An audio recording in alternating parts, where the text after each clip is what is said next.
Place à la lecture dans Il était une fois un livre. Voir la mer, donc il s'est fait nommer en Bretagne, il était l'instituteur de ça.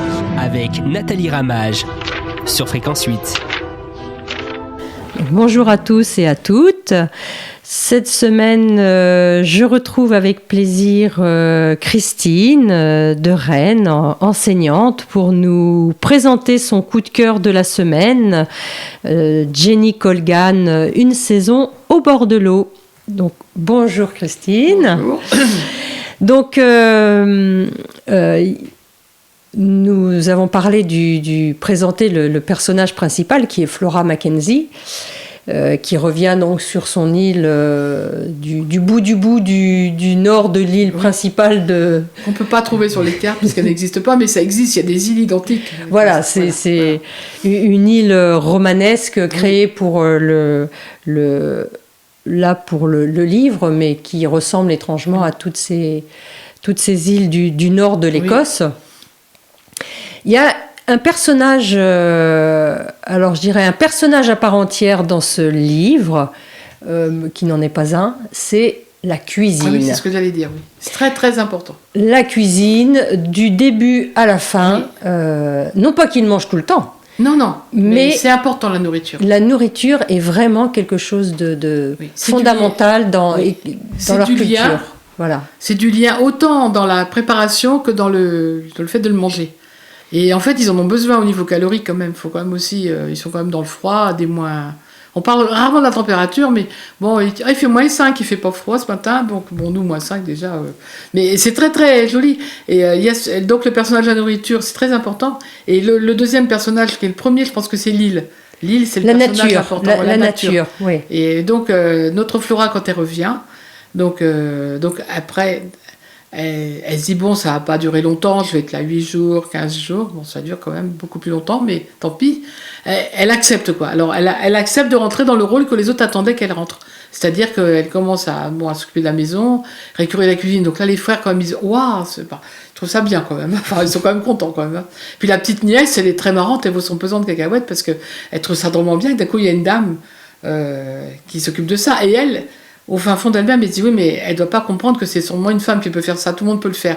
Mais bon, c'est un autre débat. Mais elle pense, on voit bien ça en arrière-plan, quoi. Elle s'était imaginée avocate, tout ça, donc c'est vrai que ça l'a fait quand même tomber de haut. Et il y a ce fameux chien aussi, Brambol. Alors, comme quand on est dans la galère, je pense qu'on les accumule, on n'y peut rien, c'est la loi des séries. Donc un jour, comme elle est un petit peu en colère après ses frères, il y a de quoi des fois, elle part sans claquer la porte parce que les portes ne sont pas bien jointes. Donc elle peut même pas claquer la porte, donc le froid de rentrer là-dedans. Enfin bon, elle part avec son fameux gros chien qui a un patapouf de première.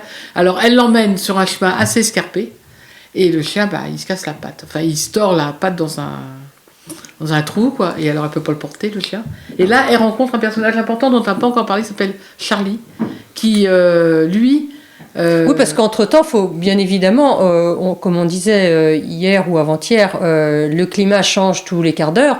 Entre le moment où elle est partie de chez elle se promener pour se changer les idées et le moment où elle se promène... tout a changé. Le temps a changé et là, elle se retrouve sous un déluge. Quoi. Oui, puis elle voit rien. Enfin bon, elle a beau avoir ses bottes et son ciré et sa doudoune. Elle est trempée en 10 minutes. Et alors, elle rencontre ce type, là, le Charlie, qui a comme... c'est une mission, pour moi, c'est son travail, mais c'est une mission. Il accompagne des groupes sur l'île de Mur pour faire des randonnées. Enfin bon... Alors, il accompagne aussi bien des groupes de gens assez aisés qui ont les moyens de se payer ça, parce qu'il faut quand même payer, c'est quand même particulier. Et en même temps, les bénéfices qui sont faits, ils sont consacrés à accueillir des pauvres gosses. Enfin, des pauvres gosses abandonnés, de foyers, qui vivent qu'avec un parent. Enfin, et avec un passé familial souvent très lourd. Oui. Et donc c'est important parce que pour le reste pour la suite des aventures, c'est important de se rappeler que Flora va rencontrer ce gars Charlie qui sait ce que c'est que de vivre de milieu, le père en prison, tout ça, enfin les caricatures qu'on peut voir de cas sociaux, quoi. Et elle le rencontre comme ça. Et alors, c'est pas qu'il lui plaît, c'est quand même un ancien amour. Ils ont eu une relation un petit peu ambiguë quand ils étaient jeunes aussi. Voilà. Et puis bon, lui, il vit plus ou moins, parce que c'est quand même compliqué, avec une femme qui est vraiment brutale, de chez brutale, qui s'appelle Yann, ou Yann, je sais pas comment ils disent. Et elle, elle veut que ça marche. Et ce qui compte, elle, c'est pas d'accueillir ses riches, gentils, tout ça. Eux, c'est un moyen, pour elle, c'est un moyen d'arriver à ce qu'elle veut, c'est-à-dire sortir des gosses, ne serait-ce que 15 jours de leur milieu, et de voir que le monde est joli. Il y a des belles fleurs, il y a des moutons, bon, il fait vilain, mais c'est pas grave. Alors, ils dorment dans des toiles de tente. Enfin, c'est assez. Ce passage-là est complètement déconnecté du reste. Mais ça fait partie de la vie. Et en plus, dès le départ, Flora, qui est quand même une bonne fille, qui n'a jamais d'a priori sur qui que ce soit, elle supporte pas cette femme-là, et inversement. C'est assez drôle d'ailleurs, parce que ça reste tout le temps. C'est une ambiguïté, c'est plus qu'une ambiguïté, c'est vraiment bon. Oui, ou alors peut-être que c'est de l'intuition. Oui, c'est ça, oui. Oui, peut-être. Oui. L'intuition sur leur. Tu peux me faire du mal, ou moi je peux t'en faire. Sur leur position respective oui. par rapport à ce Charlie, quoi. Qui lui ne se mouille pas trop. Bon, il dit après tout, deux qui m'admirent au lieu d'une, c'est pas mal. Enfin, je ne sais pas s'il pense ça, mais. Et donc il l'aide avec son fameux chien, parce que. Quand même, il est pas tapé. Et puis les gamins, les enfants aussi. Les petits garçons qui sont quand même tous un peu avec des grands cernes. Alors ils ont tous la boule à zéro parce que bon, il n'y a pas de pouls comme ça. Enfin bon, c'est facile pour se laver le matin. Et elle, Flora, elle a un cœur extraordinaire. Donc, elle dit ils sont tous maigrichons, tout ça. Alors elle se dit, faudrait que je leur donne à manger, mais bon, c'est la nourriture quoi. Et c'est vrai que quelquefois le réconfort passe par la nourriture. Enfin bon. Et alors donc. Finalement, il récupère le chien, il va chez le vétérinaire. Bon, c'était qu'une entorse, c'est pas bien grave. Enfin bon, il est quand même handicapé pendant un moment, pauvre chien. Et puis elle le ramène, alors il faut dire, bah oui, ça y est, t'as rien pu faire d'autre que de faire du mal au chien. Enfin bon, c'est assez grave. Ah, c'est vrai que ses frères sont pas tendres. Hein. Ah non, ils sont durs quand même. Dès qu'ils peuvent. Il y en a un qui est à part, le Hamish, parce que lui, il faut voir un peu comme un grand bêta, ce qui n'est pas très sympathique, parce qu'il s'il n'était plus là comme travailleur agricole, il n'y aurait plus grand monde dans la ferme, parce que il y a celui qui est un peu plus, qui était marié, qui s'appelle, je sais plus comment, je me rappelle plus. Il y a le Fintan qui lui ne veut pas être à la ferme, et il est à la ferme parce qu'il ne se voit pas faire comme sa sœur abandonner son père. Bon, donc c'est son choix à lui. Et puis il y a l'autre, je sais plus son nom, qui a été marié. Je ne sais plus non plus. Enfin, peu importe. Et c'est lui qui a une petite fille qui s'appelle Agot et qui obéit à sa fille. Elle le mène par le bout du nez. Enfin. Oui, comme un papa avec sa petite fille. Oui, quoi. Voilà, c'est ça. Donc, si elle dit je veux ça, et hurle, parce que c'est une petite fille qui a du potentiel vocal. Quand même, c'est vrai. Et donc, c'est vrai, oui, ses frères sont tout le temps. Alors, on se demande d'ailleurs si c'est une espèce de. Alors, après, on l'apprend. Il y a une espèce de jalousie affective qui date de l'enfance. Oui. Parce qu'elle était la fille. Donc, et qui fait que. On ne sait pas trop la place dans la fratrie d'ailleurs. C'est assez. Oui, qui est l'aîné, on ne sait pas trop. Ils ont environ de la trentaine. Oui. Sauf le petit frère, là, on ne sait pas d'où. Alors moi, je le voyais pas comme un grand bêta. Je le voyais comme un jeune homme gentil, il est gentil. Qui fait pas de vagues, garçon, qui travaille beaucoup. Qui travaille beaucoup, qui est là parce qu'on lui dit d'être là. Et voilà. Dans le deuxième, c'est assez marrant parce que il y a quelque chose il fait quelque chose de basique.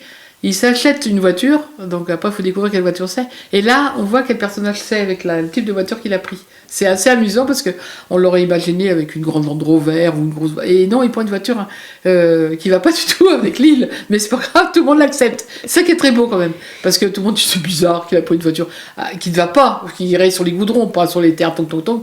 Et puis lui, il est heureux comme ça, c'est comme ça, il est heureux comme ça. Voilà.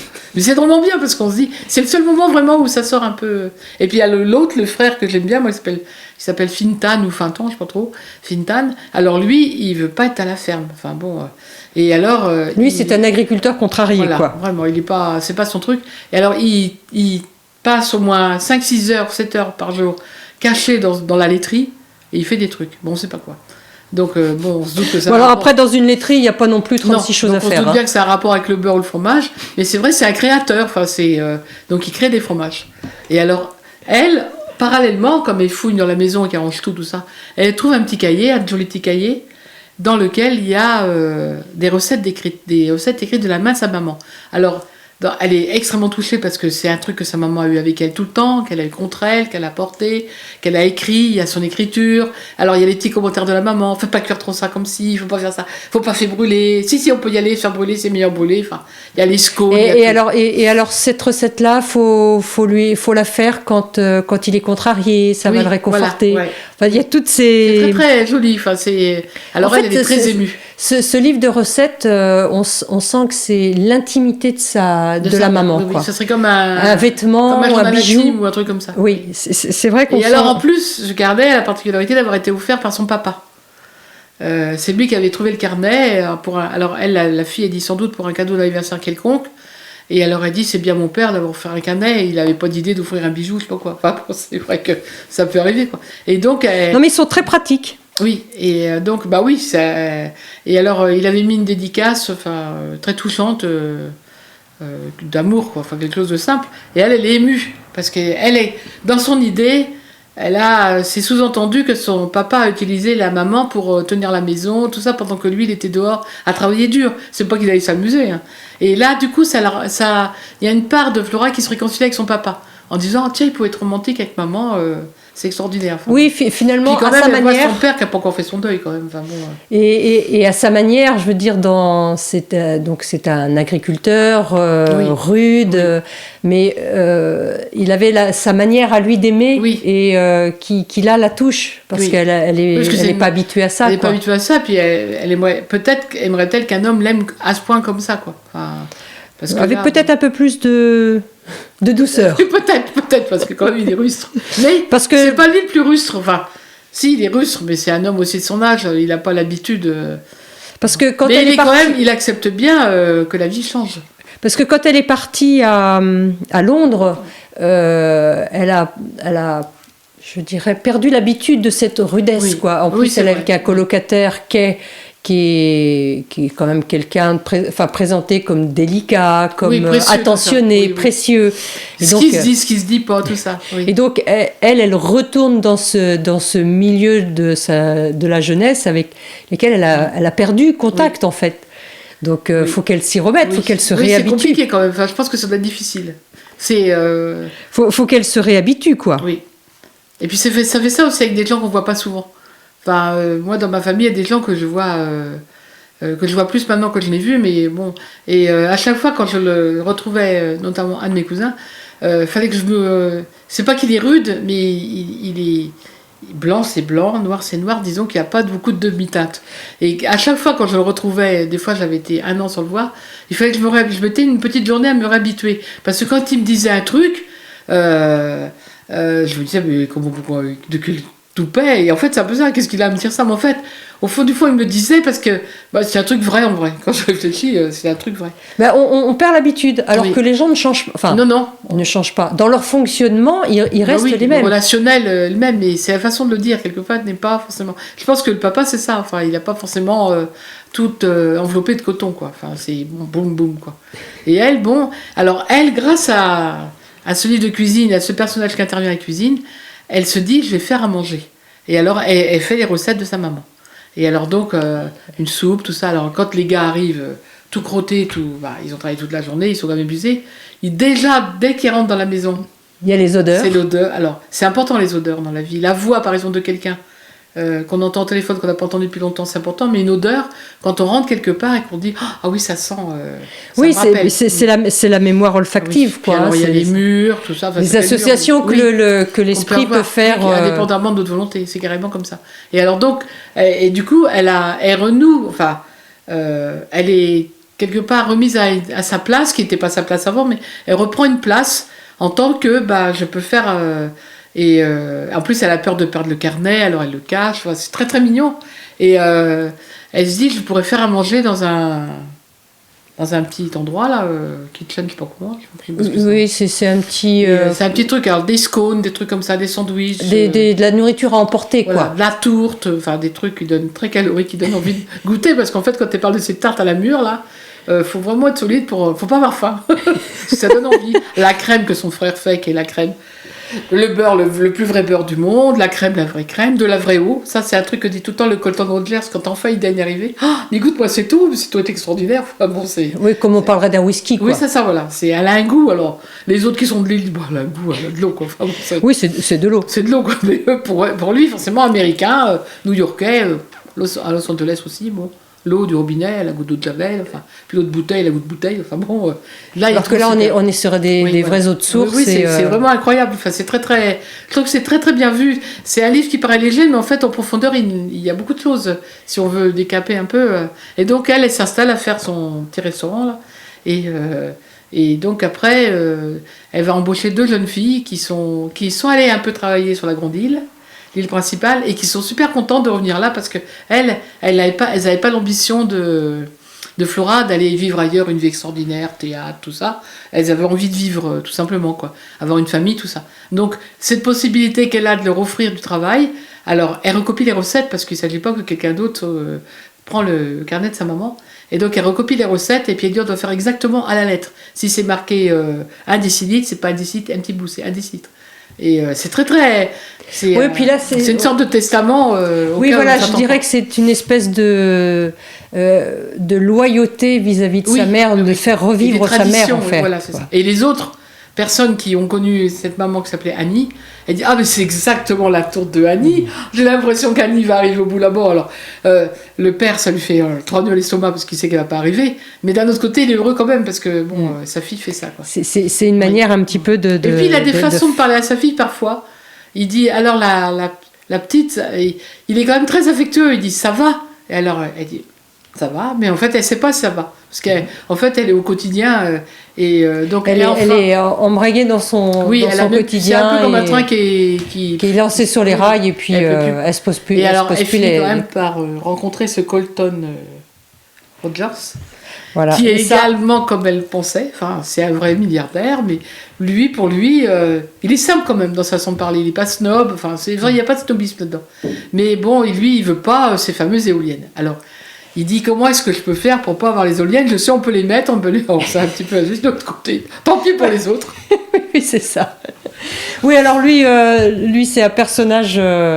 C'est vraiment un personnage très haut en couleur. Ah oui. Donc, on va se le garder pour demain, Colton Rogers. Il vaut son pesant de cacahuètes. Donc, je rappelle le titre du livre, Une saison au bord de l'eau, de Jenny Colgan. Donc, on laisse place à un petit peu de lecture et je vous dis à demain. Jenny Colgan, Une saison au bord de l'eau.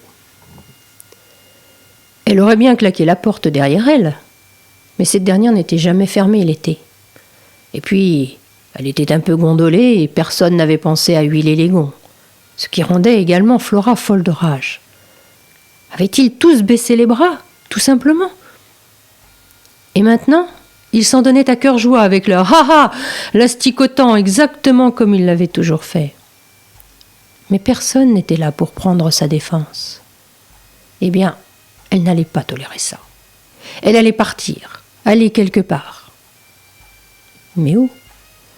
Le pub serait rempli des amis de son père, et elle préférait éviter de s'y retrouver.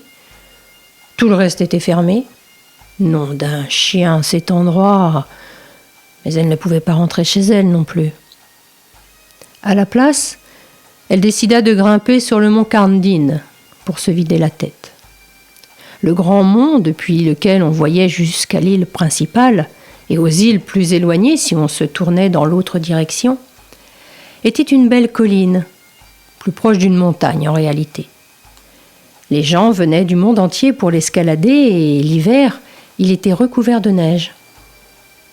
Contrairement aux apparences, son ascension était dangereuse.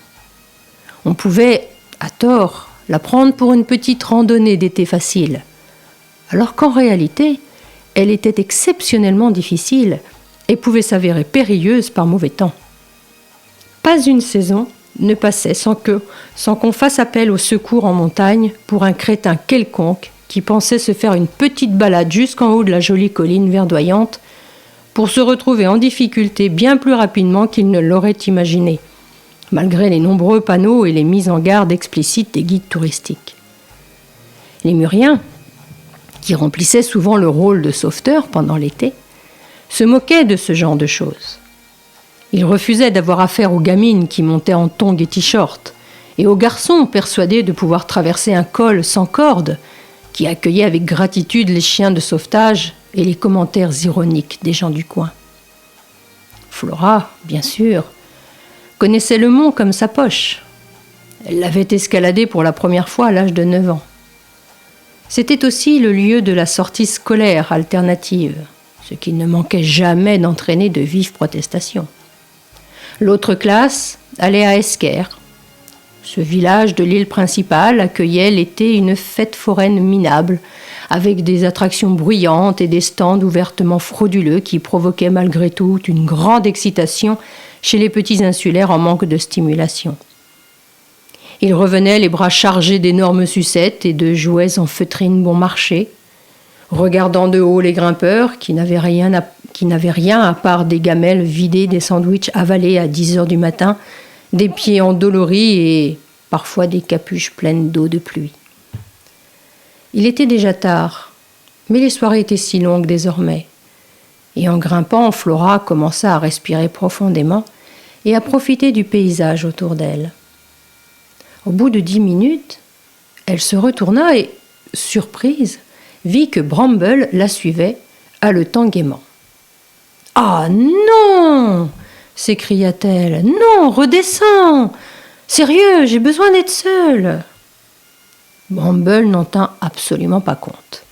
Il la rejoignit en se dandinant et lui lécha doucement la main. « Mon chien, t'es trop vieux et trop gros pour escalader cette montagne.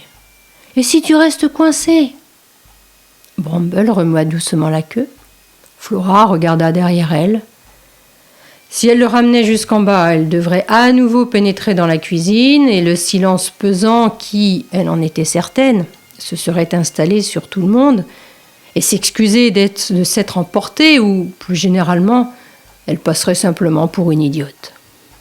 Elle soupira et reprit son chemin. « T'as intérêt à tenir le rythme alors. » Bramble avança, ses griffes claquant sur les pierres. Sans son arrière-train dodu et chancelant, ce chien aurait eu plutôt fière allure. Flora passa la crête et continua sur un long plateau herbeux. L'air était pur et frais. Alors qu'elle se retournait pour regarder derrière elle, elle vit les derniers rayons de soleil se refléter et danser sur l'eau, qui était exceptionnellement calme, comme une mer d'huile. Au loin, elle repéra le ferry qui traçait son chemin habituel à travers la baie. Se trouver à bord d'un bateau par une soirée pareille devait être agréable, songea-t-elle. Et puis, elle pourrait attraper le train de nuit à Fort William et être de retour à Londres. Cela dit, il faisait 31 degrés dans la capitale en ce moment. Ce serait une véritable étuve avec cette puanteur caractéristique des poubelles surchauffées, les bagnoles qui font beugler la musique, le bruit et le danger sous-jacent, et les gens qui vivent les uns sur les autres. Londres l'été, c'était génial, mais tout bonnement surpeuplé. Tous ces gens entassés dans le quartier de South Bank, parqués dans des métros suffocants et des bus qui sentaient la transpiration, à la recherche d'un petit coin d'herbe rabougri dans un parc ou un jardin quelconque, les trottoirs chauds, les odeurs de nourriture et de bœufs qui flottaient partout.